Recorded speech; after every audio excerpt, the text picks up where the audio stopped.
Genghis Khan इतिहास के पन्नों में दर्ज एक ऐसा नाम है जिसे शायद ही कोई जानता ना हो। उसके जुल्म और बहादुरी की कहानियां दुनिया भर में मशहूर हैं। उसकी फौजें जिस भी इलाके से गुजरती थी अपने पीछे बर्बादी की दास्तां छोड़ जाती थी। कहने को तो वो मंगोल शासक था, लेकिन उसने अपनी तलवार के बल पर एशिया के एक बड़े हिस्से पर कब्जा कर लिया था। इतिहास में बड़े हिस्से पर आज तक किसी ने कब्जा नहीं किया। दुनिया भर में जितने भी बड़े महाराजा, सुल्तान या बादशाह रहे, उनके मरने के बाद भी मकबरों की शक्ल में उनका निशान बाकी रहे। लेकिन चंगेज खान की कब्र आज भी कहां है ये कोई नहीं जानता। इसलिए आज भी दुनिया भर में उसकी कब्र एक मिस्ट्री बनी हुई है। तो क्या है इसके पीछे की कहानी और क्यों आज भी उसकी कब्र ढूंढ पाना मुश्किल है?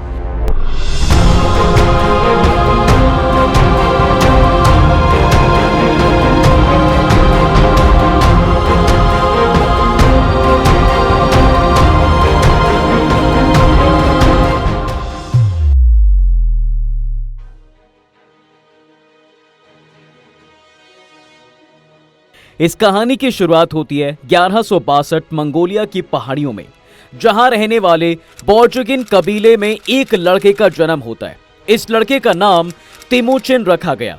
किसी ने सोचा भी नहीं था कि यह बच्चा भविष्य में 40 मिलियन लोगों की जान ले लेगा। तिमुचिन का बचपन काफी मुश्किलों से भरा रहा। उसने बचपन में मंगोलिया के कबीलों को आपस में लड़ते हुए देखा था। जब उसकी उम्र केवल 10 साल की थी तब उसके पिता को जहर दे दिया गया था और उसके परिवार के साथ मंगोलिया की पहाड़ियों में मरने के लिए छोड़ दिया था। लेकिन इस मुश्किल समय ने तिमुचिन को काफी ज्यादा कठोर बना दिया और वो समझ चुका था कि किसी भी नियम कायदे से ऊपर ताकत होती है और वो आपके पास आ जाने के बाद आप नियम खुद बना सकते हैं। इसी बात को उसने अपने जीवन के हर कदम पर फॉलो किया, जिसकी शुरुआत उसके बचपन से ही हुई, जहां उसने अपने ही सगे भाई की जान ले ली, क्योंकि उसको अपने आप को मंगोलिया की पहाड़ियों में सरवाइव करना था। इसके बाद उसके जीवन में सबसे बड़ा टर्निंग पॉइंट साल 1178 में आया, जब केवल 16 साल की उम्र में उसकी शादी करा दी गई। शादी के बाद उसकी जिंदगी काफी अच्छी चल रही थी और वो अपनी पत्नी से बेइंतहा प्यार करता था। लेकिन अचानक ही एक दिन उसके परिवार पर एक हमला होता है और उसकी पत्नी को दूसरे कबीले के लोग उठाकर ले जाते हैं। तिमुचिन इस हमले के बाद मानो पागल सा हो गया था। वो किसी भी हालत में अपनी पत्नी को वापस पाना चाहता था और उसके इस खूंखार रूप को देख के खुद उसके ही लोग डर गए थे। वो अपने दोस्तों और दूसरे कबीले के लोगों को मनाता है और वो उसकी इस जंग में शामिल हो जाते हैं। वो घोड़े पर सवार होकर अपने रौद्र रूप में उस कबीले पर ऐसा धावा बोलता है कि उस कबीले के एक एक इंसान को खत्म कर देते हैं। इस हमले के बाद उसने ऐसा खून चखा कि उसे तब एहसास हुआ कि असल में वो कितना ताकतवर है और अब उसका रुकने का मन बिल्कुल नहीं था। उसने आने वाले सालों में कई और कबीलों पर हमला किया और ऐसी तबाही मचाई कि मंगोलिया की दूसरी ट्राइब्स के बीच उसका एक खूंखार लीडर के रूप में नाम फैल गया। और जब भी वो किसी ट्राइब पर हमला करने की सोचता, उससे पहले ही वो लोग उसे अपना लीडर मान लेते। उसके इसी डर के चलते साल 1206 तक उसने मंगोलिया की लगभग सभी ट्राइब्स को एकजुट करके अपना मंगोल एम्पायर खड़ा कर लिया था, जिसके बाद तिमुचिन को उसका असली नाम यानी चंगेज खान मिला, जिस नाम से उसे आज भी दुनिया भर में जाना जाता है, जिसका मतलब होता है यूनिवर्सल लीडर। चंगेज खान बनने के बाद उसके सामने दो बड़ी चुनौतियां थी। चीन की शिया एंड जिन डायनेस्टी, जो कि वहां की ऐसी ताकतवर डायनेस्टीज थीं जिनको हरा पाना बहुत मुश्किल था। लेकिन चंगेज खान अब कहां रुकने वाला था। उसने सबसे पहले शिया डायनेस्टी पर हमला कर दिया और वहां के राजा को हथियार डालने पर मजबूर किया। इसके बाद उसका अगला कदम पड़ा जिन डायनेस्टी पर, जो ग्रेट वॉल ऑफ चाइना से ढकी हुई थी। लेकिन चंगेज खान इतना चालाक था कि उसने ग्रेट वॉल ऑफ चाइना पार करने के लूप होल्स दूसरे लोगों को पैसे देके निकाल लिए थे। वो तभी अपनी सेना को लेके ग्रेट वॉल को पार करता है और जिन डायनेस्टी के सभी इंपॉर्टेंट जगहों पर कब्जा कर लेता है, जिसके बाद वहां का राजा खुद ही आत्मसमर्पण कर देता है। अब धीरे धीरे उसने उसके आसपास के एम्पायर को भी कैप्चर करना शुरू किया। जो भी उसके रास्ते में आता उसको वो खत्म करता जाता। इन इलाकों में चारों तरफ खाली दुख और भय दिखाई देता था और इन सब के बीच केवल एक इंसान था जो खुश था, और वो था चंगेज खान, जिसने इस हर एक एम्पायर को भी पूरी तरह खत्म करके अपने मंगोल एम्पायर के अधीन कर लिया था। लेकिन चंगेज खान की खुशी केवल इन सब एम्पायर तबाह करने की नहीं थी। जी हाँ साहब, बल्कि खुशी का असली कारण था उसके सामने मौजूद सिंधु नदी के उस पार बसा इंडिया, जो उस समय दुनिया का सबसे ज्यादा अमीर एम्पायर था। साल 1221 का समय था। चंगेज खान की उम्र अभी 61 साल हो चुकी थी और ये उसके पास आखिरी मौका था दुनिया के सबसे ताकतवर देश को जीतने का। वो अपने कदम आगे बढ़ा ही रहा था कि तभी उसे एक खबर मिलती है। मंगोल एम्पायर की शिया डायनेस्टी चंगेज खान के खिलाफ बगावत कर चुकी थी। चंगेज खान को पता था कि अगर उसने अब और इंतजार किया तो जल्द ही चिन डायनेस्टी भी मंगोल एम्पायर के खिलाफ विद्रोह कर देगी, जिससे मंगोल एम्पायर टूटकर बिखर जाएगा।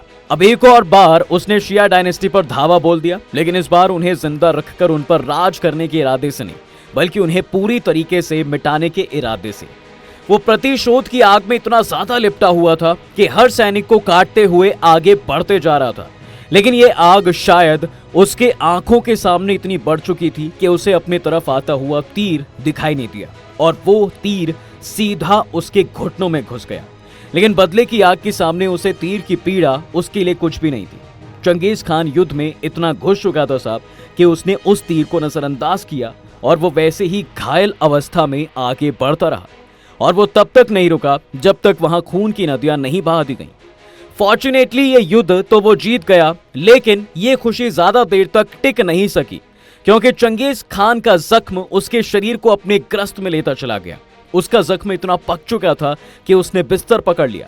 उसके पास अपने एम्पायर तक लौटने का समय भी नहीं बचा था और सेहत भी बहुत ज्यादा खराब हो चुकी थी। शिया डायनेस्टी के खिलाफ पैदा हुई बदले की भावना चंगेज खान के मौत का कारण बनी। इस युद्ध के बाद चंगेज अपने ही कैंप में घाव से हुए इन्फेक्शन से मारा गया, लेकिन अभी भी 40,000 लोगों की जान जानी बाकी थी और इसकी शुरुआत हुई चंगेज खान के मौत के बाद। उसने मरने से पहले अपनी अंतिम क्रिया कैसे होगी ये पहले से लिखा रखा था और मंगोल परंपरा के हिसाब से अगर कोई राजा चाहे कि उसके मकबरे की खबर किसी को नहीं होनी चाहिए तो फिर चाहे कुछ भी हो जाए, वो खबर किसी को नहीं लगने देते हैं। और चंगेज खान ने भी बिल्कुल यही लिखा था। इसलिए युद्ध भूमि से अपने राज्य तक जब उसकी बॉडी को लेकर जाया जा रहा था, तब उसके सैनिकों ने हर उस इंसान और जानवर और जीव को मार दिया जिन्होंने भी उसे देखा था। और फिर अपने राज्य में पहुंचने के बाद 2000 लोगों को उसकी अंतिम विधि में आने का न्योता भिजवाया गया। लेकिन ये कोई साधारण न्योता नहीं था, ये न्योता था मौत का न्योता और अपने ही लोगों को मरने के लिए उन्होंने बुलाया था। अब ये लोग कौन थे और क्यों उन्हें मारा गया, इस पर अभी भी कई लोग खोज कर रहे हैं। चंगेज खान को जहां गाड़ा गया, उसकी सुराख मिटाने के लिए सैनिकों ने 1000 घोड़ों को उस जमीन पर दौड़ाया ताकि जमीन दब जाए और एक रेगुलर जमीन जैसी दिखाई दे। और उसके बाद शुरू हुआ असली हत्याकांड। इसके 2 फायदे थे। पहला कि कोई नदी में गहराई में जाएगा नहीं, और दूसरा इतना नीचे जाने के बाद कोई उसे ढूंढेगा ही कैसे, और खोद के बाहर निकालना तो वैसे ही नामुमकिन होगा। और इसके बाद अगेन वही साइकिल शुरू। जिन्हें ये सब पता था उन्हें एक सैनिक की टुकड़ी ने आकर मार गिराया, फिर उस टुकड़ी को दूसरे सैनिकों की टुकड़ी ने मारा और ये सिलसिला चलता गया जब तक वो सारे नहीं मारे गए जिन्हें भी चंगेज खान के मकबरे की खबर थी। इन दोनों के अलावा अब सुनते हैं तीसरी और आखिरी कहानी के बारे में। देखिए, प्रतिशोध की आग में लिपटा चंगेज खान शिया के हर सैनिक को काटते हुए आगे बढ़ते जा रहा है। शिया के आधे से ज्यादा परिवार को चंगेज खान खत्म कर चुका है। जो बचे कुचे थे उसमें एक था राजा और एक थी रानी, और युद्ध के बीच में एक दिन चंगेज खान को एक सपना आया। सपने में उसे 2 चीज दिखी, बर्फ और खून। और फिर उसने अपने सपने का मतलब ज्योतिष से पूछा तो उसने चंगेज खान को बताया कि खून का मतलब राजा और बर्फ का मतलब रानी है। और फिर क्या था, चंगेज खान ने अगले ही दिन राजा को युद्ध में मार दिया और रानी को अगवा कर लिया। और फिर ज्यादातर राजाओं की ही तरह उसने जब रानी के साथ जोर जबरदस्ती की तो अचानक ही रानी ने अपने बालों से एक खंजर निकाला और चंगेज खान के प्राइवेट पार्ट को काट दिया। इस हादसे में उसका इतना खून बहा कि उसकी तभी उस जगह पर मौत हो जाती है। और सैनिकों से बचने के लिए रानी ने बाजू में मौजूद येलो रिवर में छलांग लगा दी और उसमें डूबने से उसकी भी मौत हो गई।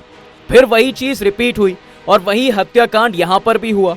जो भी लोग उसे अंतिम क्रिया में वहां पर मौजूद थे उन सभी लोगों को एक सैनिकों की टुकड़ी ने आकर मार दिया और फिर उस टुकड़ी को दूसरी टुकड़ी ने और फिर उन्हें किसी और टुकड़ी ने, और ये सिलसिला तब तक जारी रहा जब तक वो सारे नहीं मारे गए। इस हत्याकांड में करीब 40,000 लोगों की बलि चढ़ी।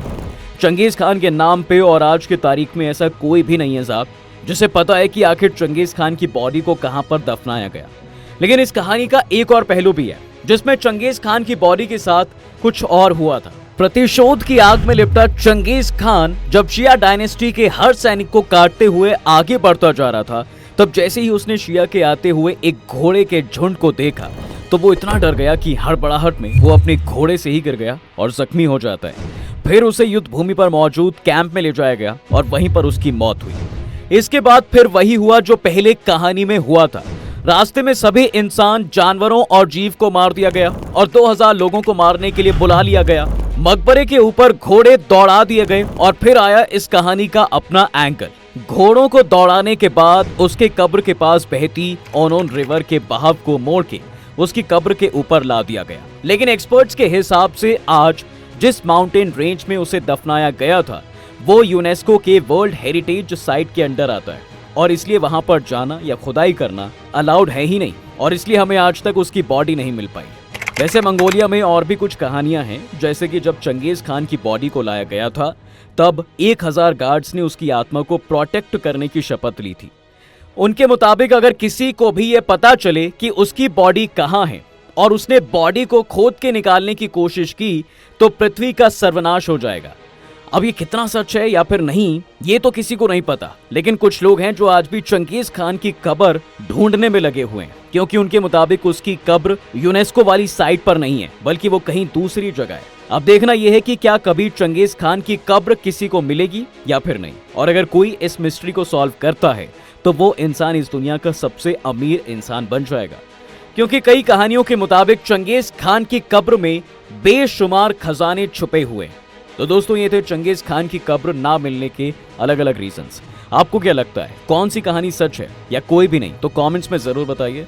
तब तक के लिए हम आपसे विदा लेते हैं, जल्द हाजिर होंगे एक नए इंटरेस्टिंग टॉपिक के साथ। ये वीडियो पसंद आए तो अपने दोस्तों के साथ शेयर कर दें, वीडियो को लाइक करना ना भूलें, और अगर आपने हमारे चैनल को अभी तक सब्सक्राइब नहीं किया है तो वो भी कर दें। साथ ही बेल आइकॉन प्रेस करना ना भूलें ताकि हमारी वीडियो आप तक जल्द से जल्द पहुंच सके।